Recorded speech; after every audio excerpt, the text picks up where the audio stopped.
السلام عليكم ورحمة الله وبركاته والسلام يا دمان أصحابته halkan iga daawanaysa meel walba joogtaan isilba muuqaalkaygu oo markaa idin soo gaariyaba muuqaalkan waa muuqaal xogaa yara cabsi ah markii la fiiriyo dagaalka hadda ka socda bariga dhexe halka uu ku dhamaan karayo xagay tahay ayuu muuqaalkani u daaran yahay waxaan rabaa inaan soo xigto waraysi uu bixiyay nin siyaasi ah oo Ingiriis ah oo magaciisa Halistii Qarniga la yiraahdo isla markaasna khabiir muddo aad u tiro badan ka soo shaqeynayay bariga dhexe waa nin ka mid ah ragga ugu aqoonta badan markaynu ka hadlayno arrimaha siyaasadda ee bariga dhexe waliba dhanka conflictiga ayuu muddo badan ninkan uu ka soo shaqeynayay Mareykanka Ingiriiska qaramada midoobay European Unionka hay'adaha ka socda ayuuna muddo badan uu ahaa la taliyay marka ninkan xog runtii cajiib ah oo ku saabsan dagaalka socda ayuu banaanka u soo dhiga marka waxaan rabaa inaan meelo aan ka soo xigto kadibna aan idin la wadaago arrin si weyn markaasi gudaha dalka Mareykanka iyo caalamka uga karsamaysa suurtagalnimadeeduna uu weyn yahay isla markaana cabsi badan markaasi laga muujinayo hadii aan bilaabo ninkan odayga ah ilaa dhowr qodob oo kala duwan ayuu ka hadlay mar dhawaan saacada ka hor xilligan muuqaalkan duubayo oo markaasi uu waraysi xasaasi ah ومركزي وبحيي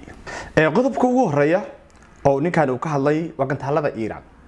حين كنا قانا كنت هذا إيران هلك أي مريان أو وده نوع استعماليان مستقبل كذا يعرفها يؤد ودراد وحنا كانوا ويري كنت هذا أي حدا جمهورية إيران استعمالي سو كنت هذا وده أولديه لابد كوريا طبنكي لابد طبنكي إلا يصدق طبنكي أي مركزي وعصب وير كنت هذا أي حدا إيران استعمالي سو explain what's happening now, because they're sending fleets of drones. My supposition is they're not sending their most sophisticated weaponry one would expect so that they can deplete the interceptors. You're absolutely correct. In fact, what they're using is the missile inventory from 2012, 2013 at the moment.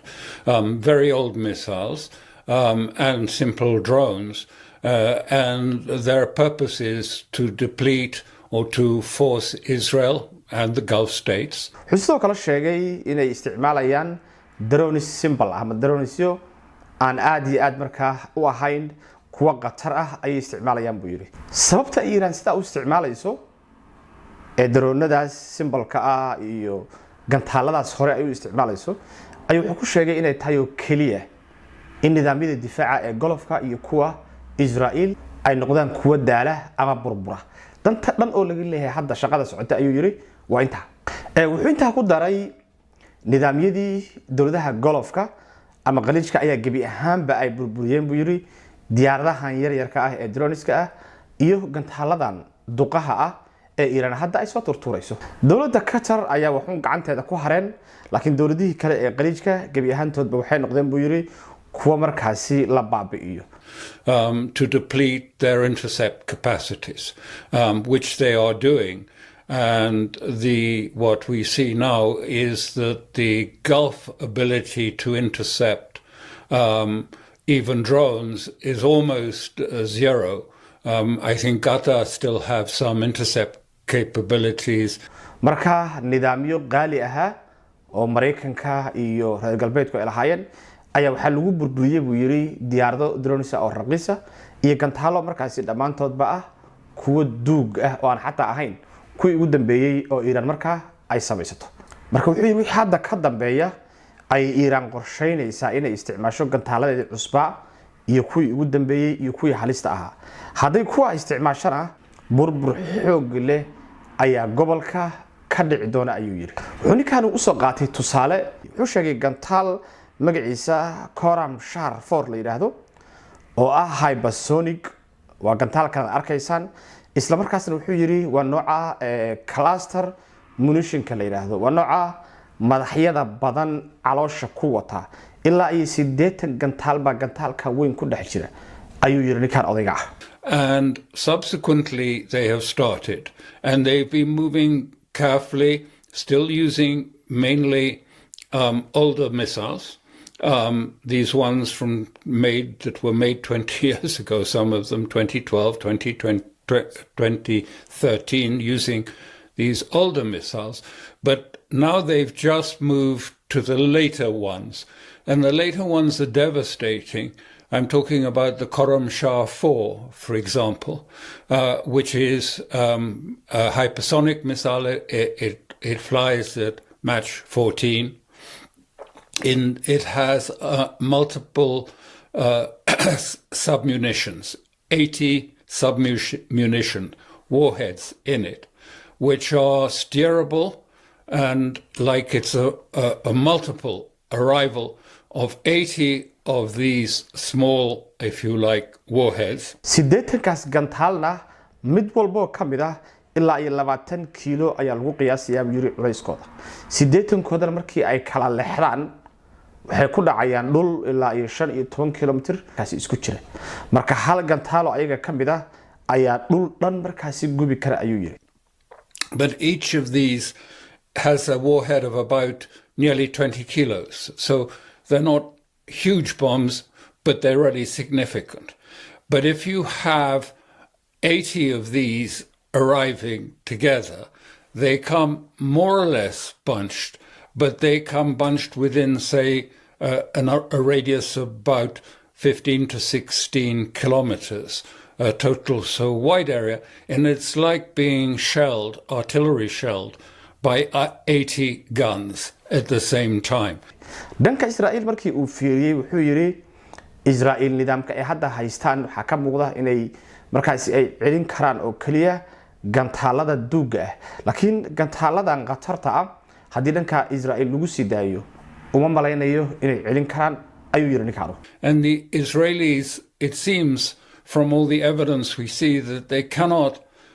cannot down missiles that are traveling at a speed above Mach 4. So they are not being able to destroy those. They can take down some of the slower missiles, but those slower missiles were fired precisely to draw on the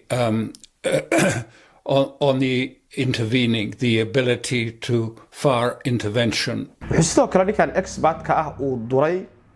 sida Israel ay markaasi u difaacayso gantaalada duqaha ah ee marka dhanka Iran ka imaanaya wuxuu yiri hal gantaalo Iran dhankeeda ka imaada ayaa ilaa 8 gantaal ilaa 10 gantaal ilaa 12 gantaal oo intercept gareeya ayaa markaasi loo fasaxayaa buu yiri taasoo marka macnaheedu ay tahay inaysan Israel muddo badan aysan colaadda ay sii wadi karinin oo ay ka dhamaan doonaan buu yiri gantaalada markaasi wax lagu difaaco sidii dhacday dagaalkii 12 maalmood socday sanadii hadal soo dhaafay. It's also very evident that Israel is now using those in prodigious quantities. You can see from some of the videos that have get through the censorship that as the Iranian missiles come in, Israel is firing perhaps 8, 10, 12 intercept missiles to try and bring it down. That cannot go on for very long. Their stocks of these intercept missiles was low after the 12-day war in June. It hasn't been fully restored because America doesn't have many of these intercept missiles. marka tactiga dagaal ee Iran ayuu sida u sharaxay wuxuuna yiri markii ay dhamaadaan gantaalada wax difaaca ee Israel wixii ka dambeeyay ay Iran bilaabi doontaa inay gantaalada xoog leh ay markaasi ku garacdo gudaha Israel marka dhankaasi waa dhanka gantaalada ee dhanka raadeerada iyo difaaca ayuu ayaduna xoogaa si fiican u ninkani u dul istaagay raadeerka waxaa la yiraahdaa nidaamka sheega in gantaal uu hawada soo galay ayaa raadeerka la yiraahdaa kan difaacana waxaa la yiraahdaa midka asaguna kale ee laga horgeeyo ee ku dhaca gantaalka markaasi soo socda wuxuu yiri ninkan odayga ah raadeerada iyo satellite-ku way isku xiran yihiin satellite-ka cirka iyo raadeerada way isku xiran yihiin raadeerka waxa information-ka u soo gudbiyay satellite-ka cirka ku jira asagaasa arkay in wax la soo tuuray asaga markuu arko ayuu satellite-ka information-ka u sheegaya ka bacdina raadeerkaasi wuxuu information-ka u sheegaya dabcan gantaalkii kale ee u diyaar garoobi lahaa midka la celinayo sidaa daraadeed marka wuxuu yiri waxa jira nidaam casri ah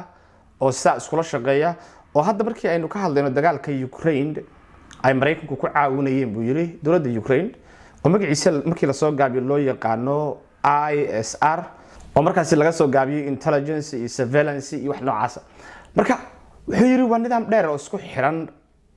oo markaasi ka soo bilaabanaya satellite-ka marka wuxuu yiri droneska iyo satellite-ka information-ka ay soo aruuriyaan oo lagu daray midka kale ee loo yaqaan electronic warfare ka markii la isku dardar macluumaadka ay soo aruuriyaan ayaa waxa loo bedelayaa qaab visual ah qaab aragti ahaan ah map ah ayuu sameeynaya taasoo marka diyaaradaha wax duqeeya iyo gantaalada ay markaasi siinayaan xog dhameystiran halka la beegsanayo halka ay wax joogaan waxa socda ay marka ay sheegaysaa buu yiri nidaamkaas waana nidaamkii Mareykanku uu ku caawiyay buu yiri dowladda Ukraine oo Russia ay mataqaana aad ugu dhig baxday marka halkaan markii aynu fiirino colaadan nidaamkii noocay ahaa oo Mareykanku u lahaa oo Israel lagu caawinayay oo raadeerada dhulka yaala ay hagayeen ayaa dhamaan waxa la burburiyay raadeeradii marka Israel ma heli karto macluumaadkii saxda ah oo markaas ay u baahan tahay maadaama raadeeradii waaweynaa ee macluumaadkan gudbinayay ee dhulka yaalay qaasatan dawladaha qaliijka markaas la burburiyay laakiin dhanka kale markii la fiiriyo dawladda Iran waxay ku xiran tahay buu leeyahay Chinese-ka iyo dawladaha la midka ah ayaga marka dagaalka ma aysan gelinin regionka qalabka u yeelana way shaqeynayaan marka hatta xagga information-ka iyo satellite-ka iyo raadeerada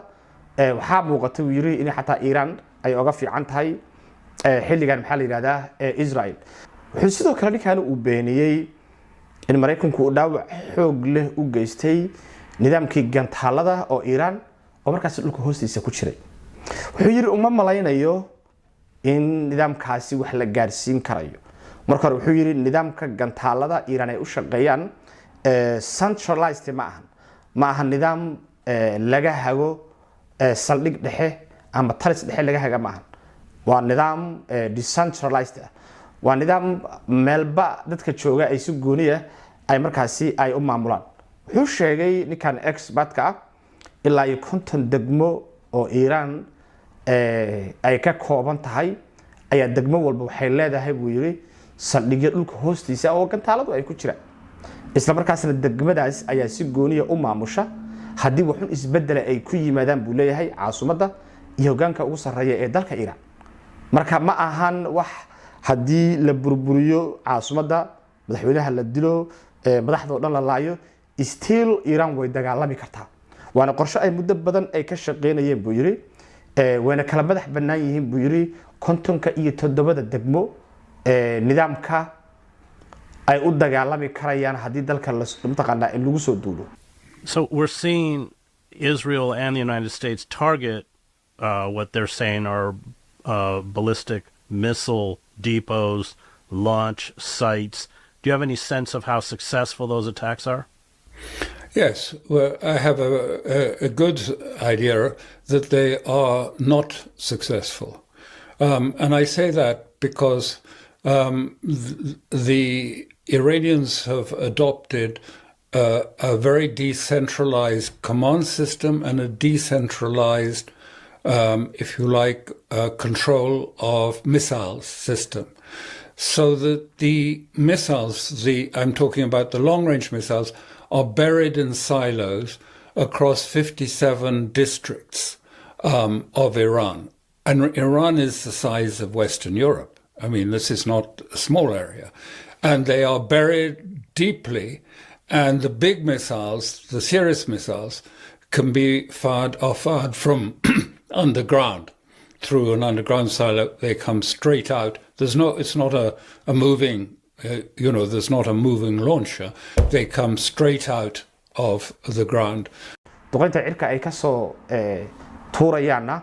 ma burburin karaan buu yiri nidaamkan wuxuu intaa ku daray inuu horay ninkaanu uu dowladda Mareykanka ugu sharaxay arrimahan marar kala duwan oo uu markaa xogogaal oo markaasi uu yahay and they are fired from there, and they can continue to be fired from there, even if command and control is lost. They were set up with that sort of dead hand capacity. I do know about this because I did at one time try and explain this to the American Defense Secretary at then, and also that there were shore-to-ship missiles buried deeply into the cliffs. marka dhanka gantaalada dhulka hoostoodana wuxuu waxa ay Mareykanku ay ka sheekeynayaan wax badan oo xaqiiqo kama jiraan Iiraanna gantaalada saxda ah wali ma aysan gaarinin inay la soo baxdo meesha ay ku jiraan meel hadda laga soo saari karayo ma aha ayuu yiri ninkan oo waa gantaalo muddo badan laga shaqeynayay dhanka kale waxa la weydiiyay maxay tahay sababta ay golofka ama dawladaha qaliijka ay Iiraan markaasi ay u burburinayso wuxuu ku jawaabay ninkanu golofka waxa ku yaala saldhig weyn oo Mareykanku ay leeyihiin oo markaasi la yiraahdo Fifth Fleet kaasoo markaasi laga hawo buu yiri marinada muhiimka ah ee gobolka ku yaala markaynu ka hadlayno Persian Gulf markaynu ka hadlayno Red Sea ilaa Indian Ocean waxa marka shidaal iyo energy meeshan mara Mareykanka ayaa controla maraakiibtiisa badda ku jira ee meelaha oo dhan yaala ee dagaalkana meesha laga maamulo waa Bahrain buu marka Iiraan waxay ciyaaraysaa buu istaraatiijiyad fog oo ah inay Mareykanka ka riixdo gobolkan waana sababta wuxuu yiri aad Bahrain ay ugu weerarayso iyo saldhigga ugu weyn ee Mareykanku uu ku leeyahay halkan dabcan Chinese-ka iyo Russian-kuna qorshahaasi way kula socdaan oo qaabkii Russia loo dhiig bixiyay dagaalkii Ukraine ee la gashay ayaa rabaa Mareykanka iyo Israel markaan in ayagana loo dhiig bixiyo markaynu ka hadlayno colaadan marka ninkan qodobadaas ayuu sharax wuxuu muujiyay sawir ah in Israel iyo Mareykanka laga adkaanayo marka halkaas weeye marka meesha ay cabsidu ay ka imaanayso ninkan intaas ayuu xogtiisu ay ku joogtay inta hadda aan daawaday laakiin gudaha dalka Mareykanka marka aynu fiirino maalmihii hadda la soo dhaafay horena sar idin kula wadaagay waxa soo baxay cabsi weyn oo dadka arrimaha falanqeynaya aqoon-yahanada siyaasiyiinta iyo diblomaasiyiintu ay aad uga waramayaan oo la leeyahay cabsida jirta waxay tahay in Mareykanku in Iiraan loo isticmaalo nuclear tusaale ahaan oo markaynu ka hadlayno macrogar in la yiraahdo oo arrimaha siyaasadda aad uga falanqooda runtii aqoon-yahan weyn oo gudaha dalka Mareykanka laga ixtiraamana ah ayaa wuxuu leeyahay haddii nuclear dagaalkani loo isticmaalo Iiraan cidda isticmaali doonta ayuu ku sheegay inay Israel tahay If a nuclear weapon is used, it will be by Netanyahu and his government, not us. Yes, good. ninkan kale ee asaguna khabiirka ah ee Ingiriiska wuxuu sheegay in Israel ay meel cid taagan tahay gantaaladii culusaa ee Iiraanna xilliga la isticmaal lahaa wali aan la gaarinin oo hadda la doonayo in nidaamkooda difaaca marka hore la baabi'iyo markaas wixii ka dambeeya ayaa loo soo jeensanayaa buu yiri burburinta saxda ah ee Israel marka qatarta markii aad fiiriso sida Iiraan ay u diidan tahay nabad inay qaato markii aad fiiriso sida Mareykanka looga kicinayo gobolka markii aad fiiriso awoodda hadda Iiraan ay la soo baxayso oo ay ku joojisay marinka ugu weyn ee hadda uu shidaal ku maro ee Hormuz marka aad fiiriso waxaad arkaysaa haddii Iiraan ay diido colaadda inay joojiso waxa kaliya oo Israel ay haysato waa inay nuclear ay ku dhuftaan dalka Iiraan la yiraahdo Israel is different, as we've discussed. And the more desperate they become, if Iran does not submit, and I see no evidence that they will submit, the more likely that option could be embraced and employed. lama yaqaan nuclear dil lagu dhufta Iiraan waxay xaaladdu ay noqon doonto sida uu ekaan doonto laakiin cabsidaasu waa mid soo xoogaysanaysa aadna u taagan waana markii labaad oo aan farta ku fiiqayo ma garanayo waxa dhici doona laakiin cabsi weyn baan ka qabaa in dadka walaalaha ah ee muslimka ah markaasi sun iyo waxaan la aqoonin markaasi lagu dhufto intaas muuqaalkan ku soo koobaya bal wixii aan helo oo xogahan ku saabsan muuqaaladeena dambe ayuu ku fiiri doonaa assalamu alaykum warahmatullahi ta'ala wa barakatuh